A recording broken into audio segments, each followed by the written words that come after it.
As we can see from the curves, the projections that we shall start a downward spiral on most of the macro market prices, and specifically interest rates. And early signs that this has kicked off are with us in the region. We have seen the Central Bank of Kenya, the Bank of Uganda cut interest rates, and globally we have seen Canada, we have seen Germany, we have seen UK, and European Investment Bank cut their rates, suggesting that the prediction will soon be with us. We see, although inflation, the targets have not been achieved, there is a downward trend, and we're excited that particularly in Kenya and Uganda, two of our major markets, inflation rates is within targeted range. However, in DRC, inflation still remains elevated at approximately 25%. So it's a mixed bag of opportunities. However, as a bank, we are operating within the East African region, and we see an upward trend, early signs that the recovery will be fast, and we see regional growth averaging above 5%, ranking the region among the fastest growing regions in the world. And as a group, 4 of the 6 countries that we have operations in are among the top 20 fastest countries: DRC, Uganda, Rwanda, and Tanzania. So we are optimistic that these can only accelerate, and data suggests by 2025-26 we'll be closing at nearly 6%. We also are very optimistic that the increased trade within the East African common market gives great indication that the African Continental Free Trade Area will come through. And before it comes through, we are also optimistic that the recent integration of the East African communities, the SADC and COMESA, will do the magic of very accelerated growth. And we are seeing that in numbers, and the growth in numbers. And that gives us confidence that we can. And that confidence is built on the fact that we are a systemic bank occupying a very strong positions in the 6 countries. We see we are top 2 in 3 of the major markets: Kenya, DRC, and Rwanda, and nearing number 4 in Uganda and South Sudan, and visible in Tanzania, where we are working very hard to bring Tanzania to the same level. So yes, tail head of a very difficult macroeconomic operating environment, and beginning of what we see to be an improved environment. Improved because the region we are in is endowed with the strategic green minerals, which have become very relevant during times of dealing with the climate change. Strategic minerals that go into production of renewable energy technologies, batteries, but also, more importantly, a region that has developed significantly in terms of infrastructure and soft infrastructure, including governance. So that gives us confidence that we should be able to see opportunities in funding the thriving ecosystem of trade connections within the region that are very, very pronounced. As a group, we have entered the market with a trio: aging, the economic aging, the social aging, and the sustainability aging. We have strategically chosen to provide leadership in sustainability. The African Recovery and Resilience Plan that envisage the transformation of the African continent will be done differently from the agrarian revolution or the industrial revolution of Europe, to ensure minimal negative impact to our environment, and that ability to use renewable energy, which is plenty, whether it's from manufacture of the strategic technologies in entering into clean energy, whether it's geothermal, whether it's hydro, whether it's wind and solar. The group has committed itself under the African Recovery and Resilience Plan to provide the requisite financing in partnership with collaborating partners to ensure the region grows very differently. But we are also cognizant of the challenges, and we have seen across the region of opportunities, employment opportunities, and the Gen Z challenge. And as a result, we have committed fully that beyond providing financing, will capacitate and release young people so that they could be. And our program of Young Africa Works speaks a lot about the social interventions that ease the environment until the economy bounces back in terms of providing opportunity. And so as we look at that, we have organized ourselves, not just the trio aging structure, but also an organizational structure that allows that. And that structure is pinned on a governance framework that looks at strategy, looks at people, systems, and processes. And in the process, is able to deliver better to the customers using product house, appropriate products, about appropriate channels that guarantees the right customer experience. So this is the transformation the group has been going through during this difficult period.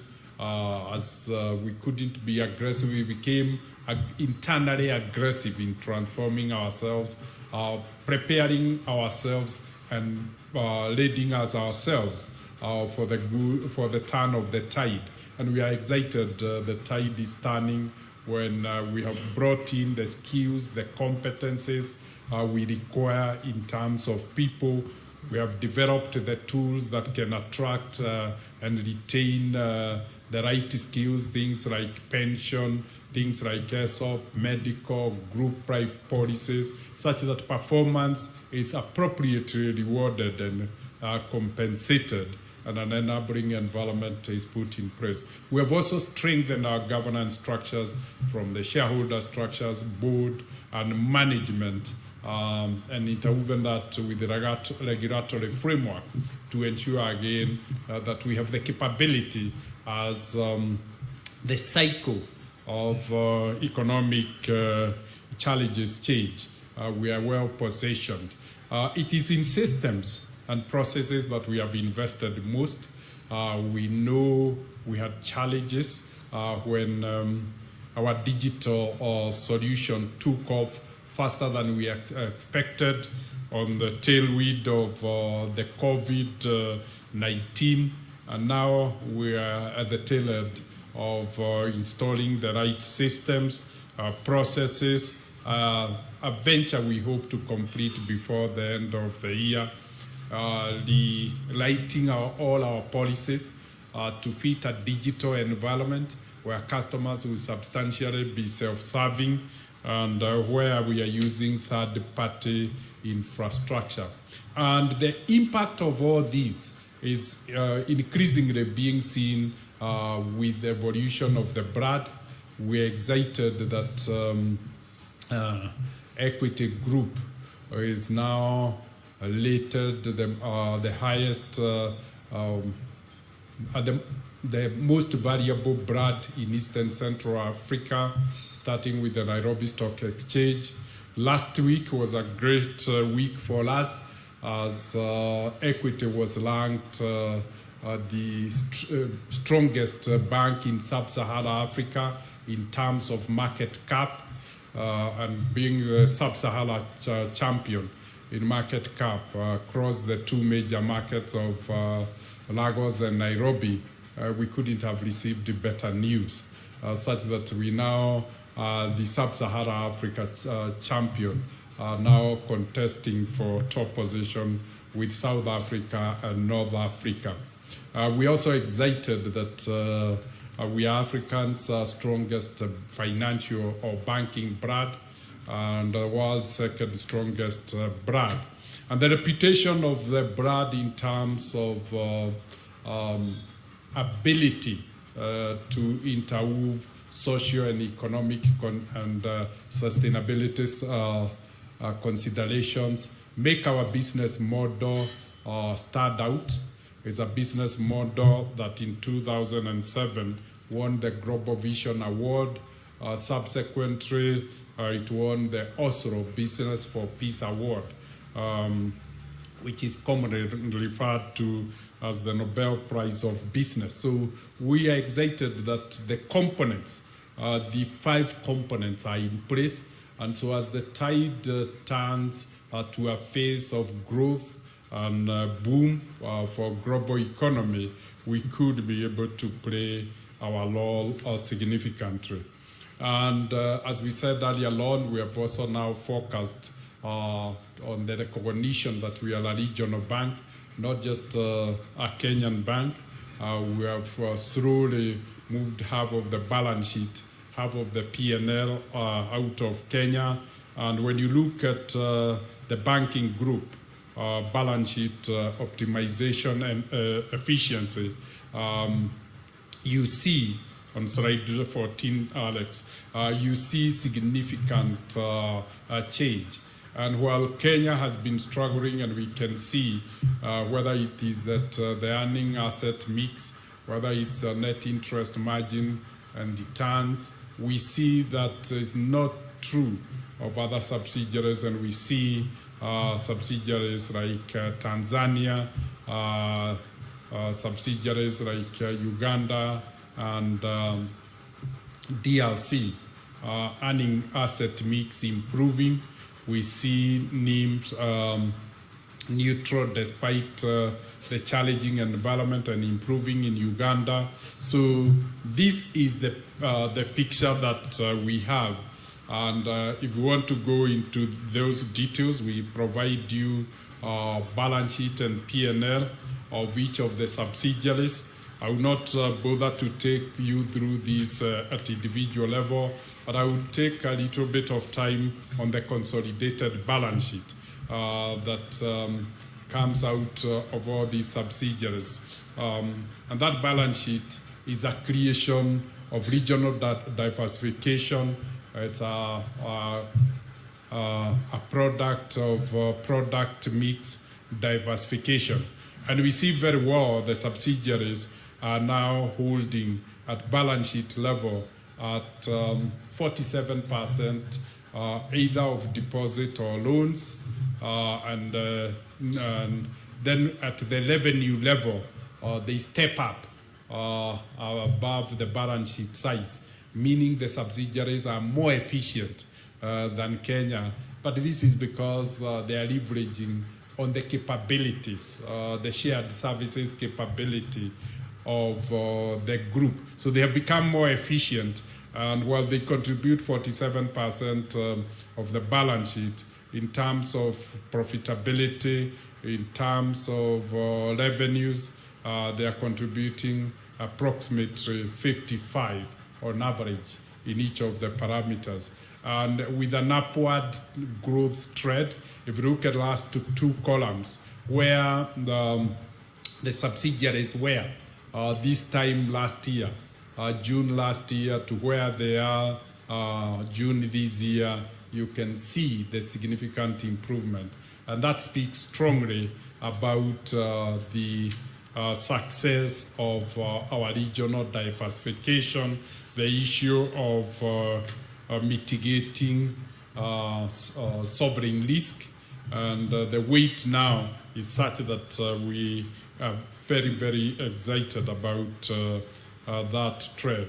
And if you look, when we add this together, that gives us a very significant balance sheet of nearly 1.8 trillion shillings in terms of funding, and we can see how the stability of the balance sheet, the stability in terms of customer deposit growth, given we are a liability-led balance sheet, and we can see on the asset side the balance sheet mirroring the operating environment, a challenging operating environment where customers are deferring borrowing decisions because of the high interest rates, the volatility in exchange rate.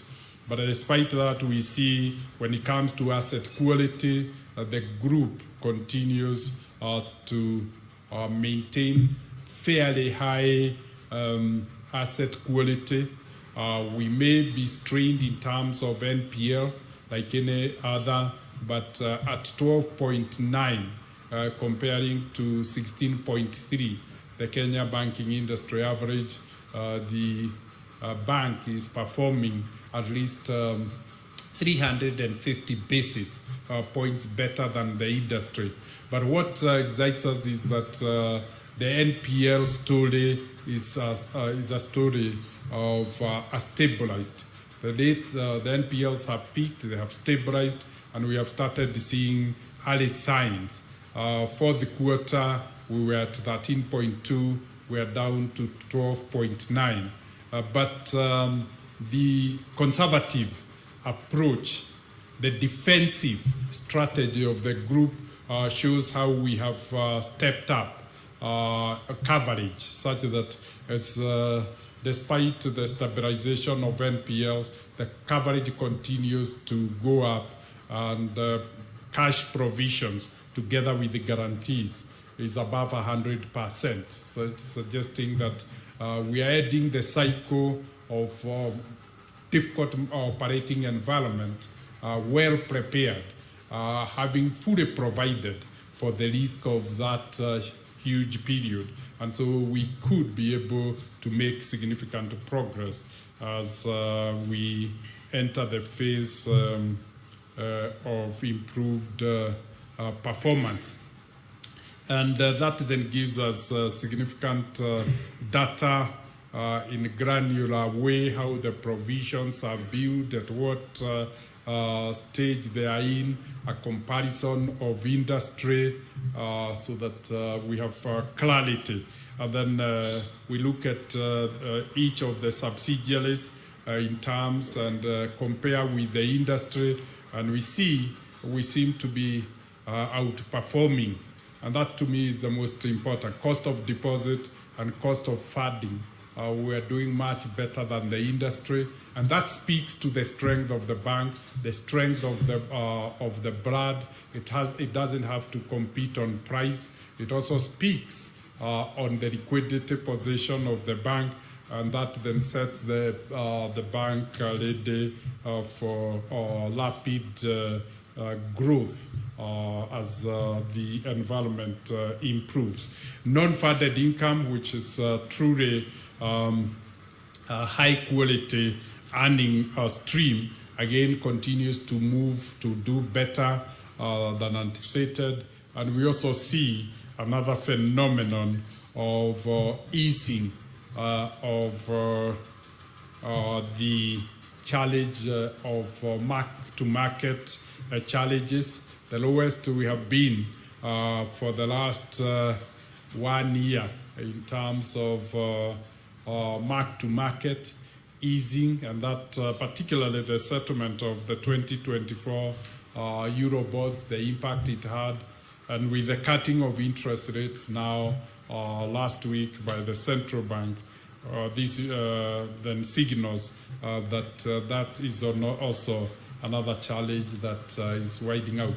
We saw the increased significant cross-border trade, Kenya registering significant growth of trade with DRC, Uganda, Tanzania, but we can see the role the bank has played in facilitating that using the appropriate tools, the trade finance, and we can see how it is being mirrored.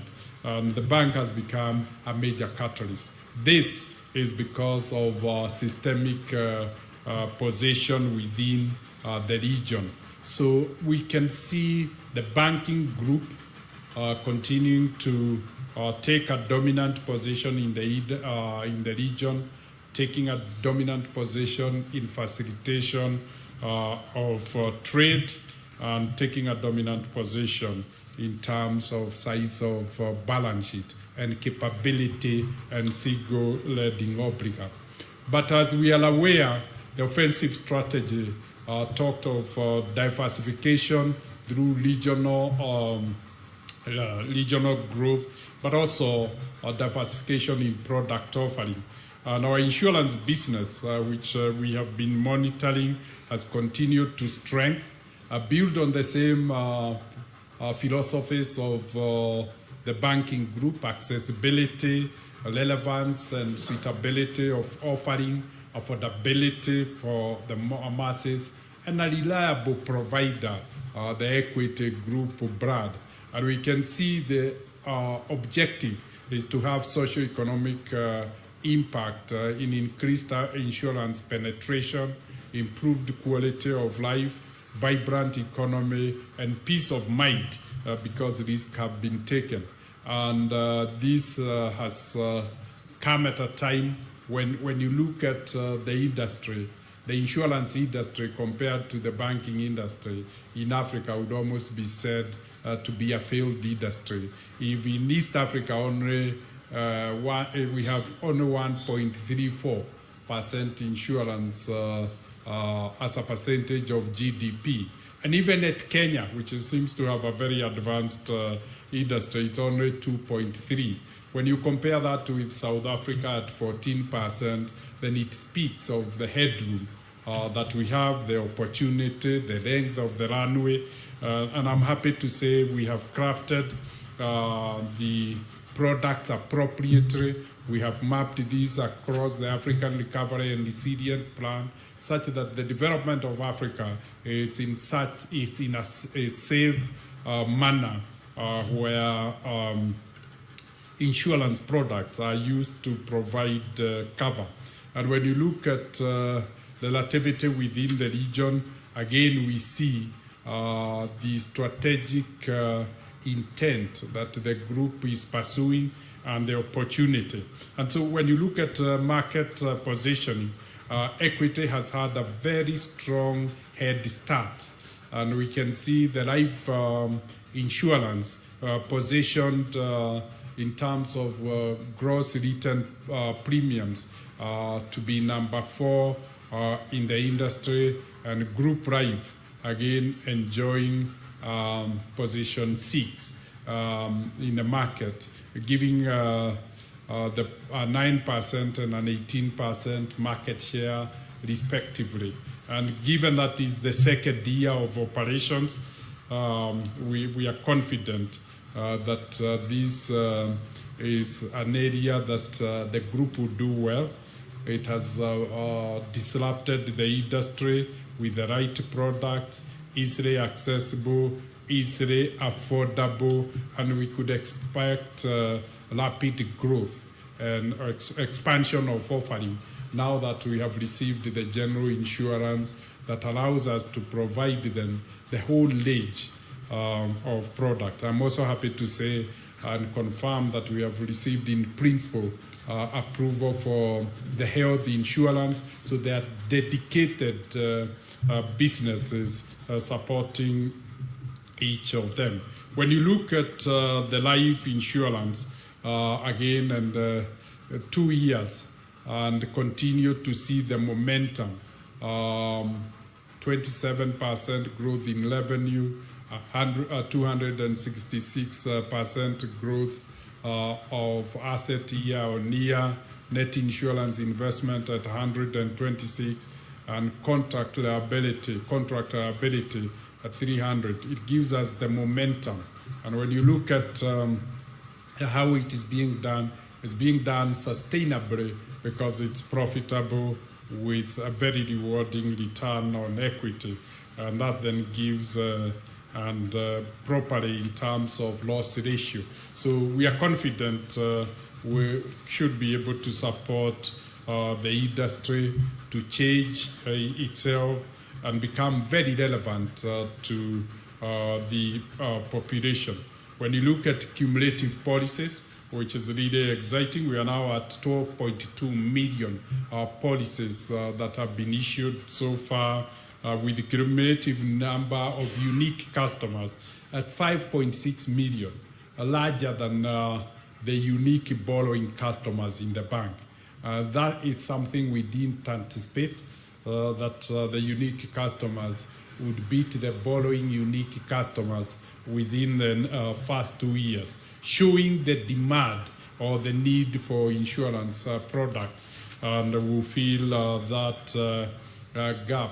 But as we said, this group has increasingly become technology-led, technology-enabled, and we are seeing that to be able to guarantee ourselves the quality of enablement, we have chosen to develop a technology group. And the technology group, as we know, we have 2 licenses, the telecom license, the PSP license, so the 2 first subsidiaries. And as we look at it, we see the payments becoming big, and that can be within the e-commerce, the API monetization, and of course, generating significant data and providing backbone upon which the enablement of bank. So that then makes the 3 big groups: the banking group, the insurance group, the technology group, and of course we know the 4th group, the foundation group that carries the flag of social impact and sustainability. So the group is now composed of 4 groups, and we continue to look at how these 4 groups operate under brand equity as one equity. So the biggest opportunity we have is that of cross-selling and bundling products and making it convenient for customers to get all financial services within one set of offering. The technology group has continued to make a significant inroads. We're seeing 84% of all transactions now happening on digital channels. Since the end of COVID, we have seen agency bounce back. People are now again back to the agencies, now at 9%, down up from 6% in 2022. And we see ATMs, merchants, and branches designated not to be the most convenient, efficient, or easy channels. So broadly, the customers are now at third-party infrastructure. If you add the 84% plus 9, we are talking about 92% of all, 93% of all transactions are happening outside our infrastructure. Third-party and self-serving devices. And that to me is the ultimate achievement, where you delivered unparalleled convenience, where you overcome the challenge of time, the distance, and location. When you give the ultimate freedom in terms of channels. And when you look at the channel utilization, the self-service channel have become the channels of choice. This enables customers to have 24-hour banking, where they compress time and distance, whatever time, wherever they are, they can do their banking. And we can see the brick and mortar becoming increasingly an important for transactions. And we have to develop other lines of business to be done on brick and mortar, like insurance, investment banking, and large businesses that require advisory opportunities. These, and we have seen the number also in terms of the technology group, the 2 licenses of mobile, of PSP and MVNO starting to show positive results. Alex, the next slide. Positive results in numbers, and we continue to anticipate that will continue to diversify. So when you look at it all together, we see the non-banking, the non-insurance group, the technology group is coming now, taking 3.5% of the profit. And that, if you look at it, is consistent despite the growth in the banking industry, despite the growth in the insurance business. The other technology group, together with insurance, continues to improve significantly. Total assets moving from 700 million to 1.4 billion, and holding up in terms of P&L and showing slight growth. So that really shows how each of the components of the group is coming up.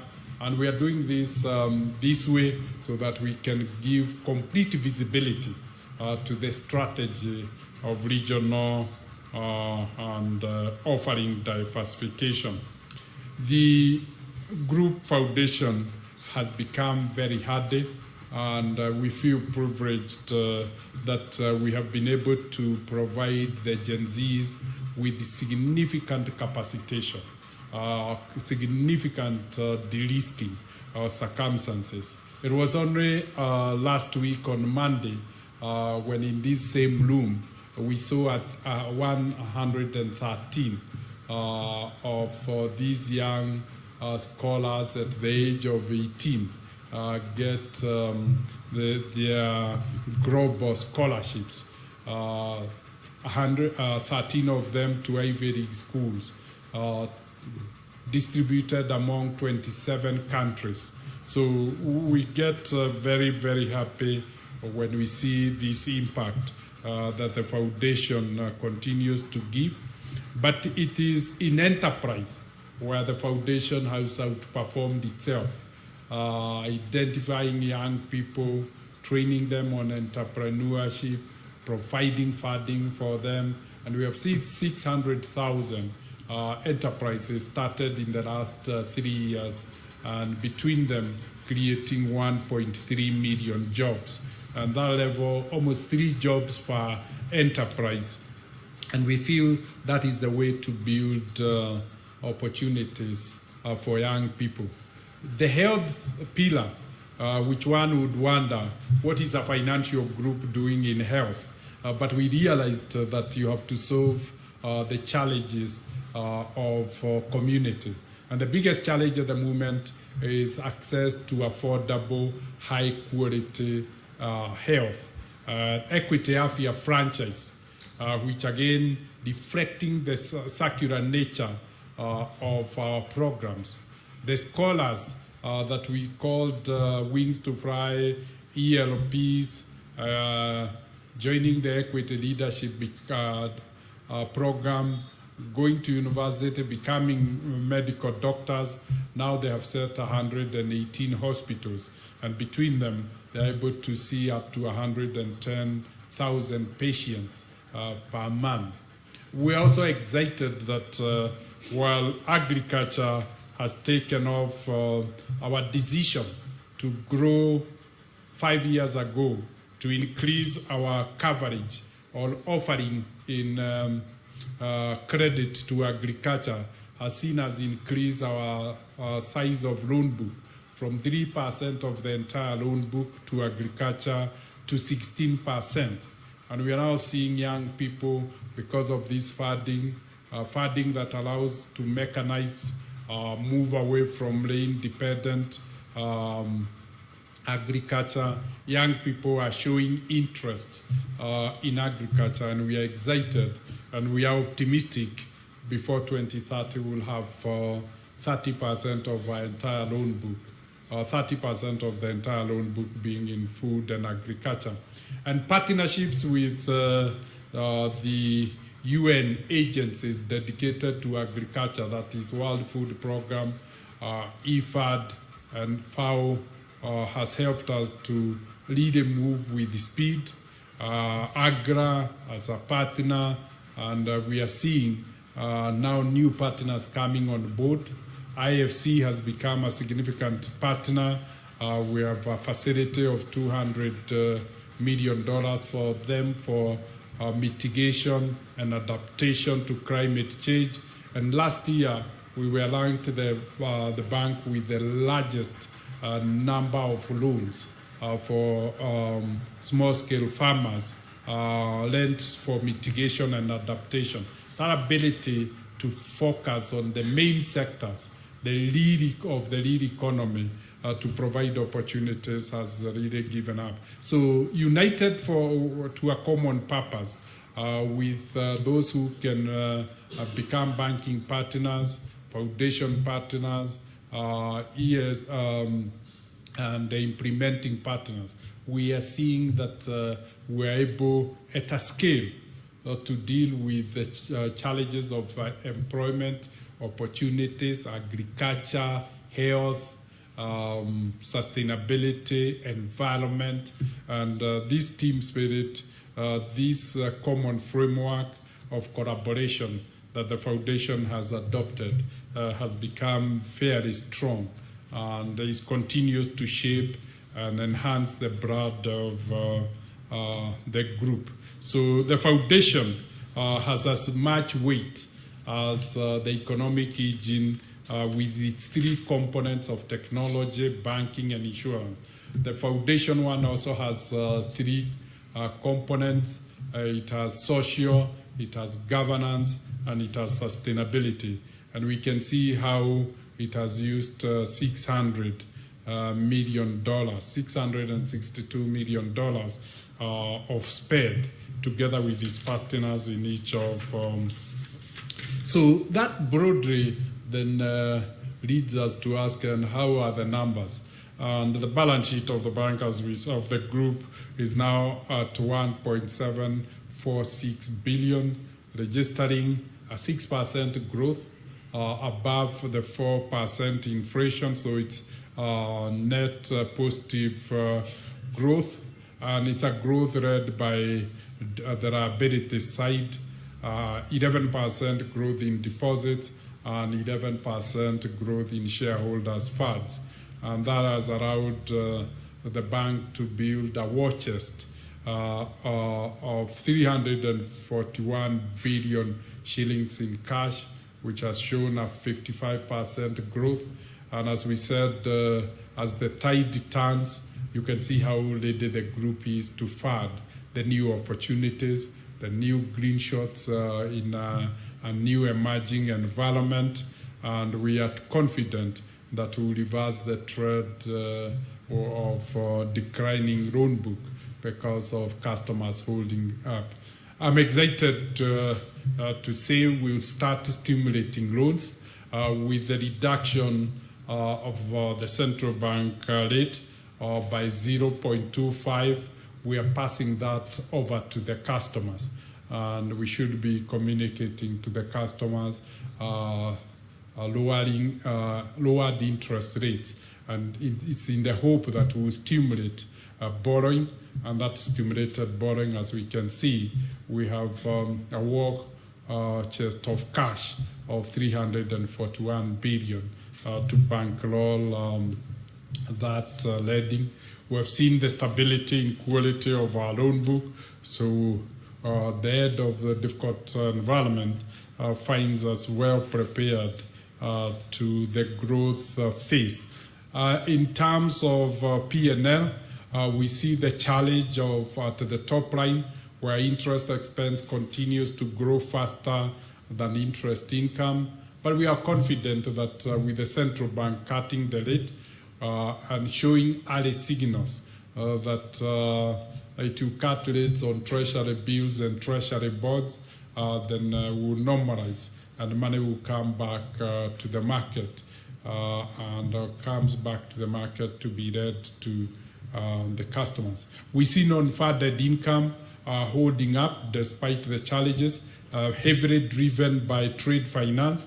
This has been a very difficult time for Forex earnings. They are down by 2 billion shillings, but because of trade finance, we are holding up, returning growth of total income of 16%. The conservative defensive approach management takes have seen us make loan loss provision increase at 35%. Of course, operating expenses driven by high exchange rates, volatile exchange rate, with a profit after tax growing at 12% and matched by growth by earnings per share.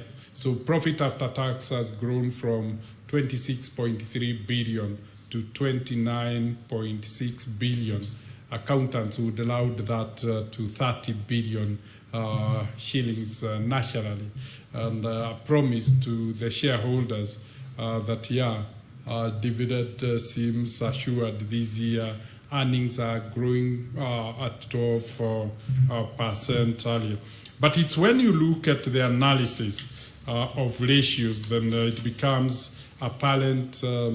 This is the big picture that we have talked about. Total income growing 16%, customer deposit 11%, profit 6 before tax 6%, after tax 12%, return on equity and return on assets stabilizing, margin of 0.1, and a balance sheet of 1.7 trillion. It's at the ratio level that you then see how well positioned the bank is. Coverage, as we've said, above 70%. Cost of risk because of provisions, and then capital adequacy, almost 500 basis points from legal requirement, and on both sides, whether it is core capital to risk-weighted assets or total capital to risk-weighted assets.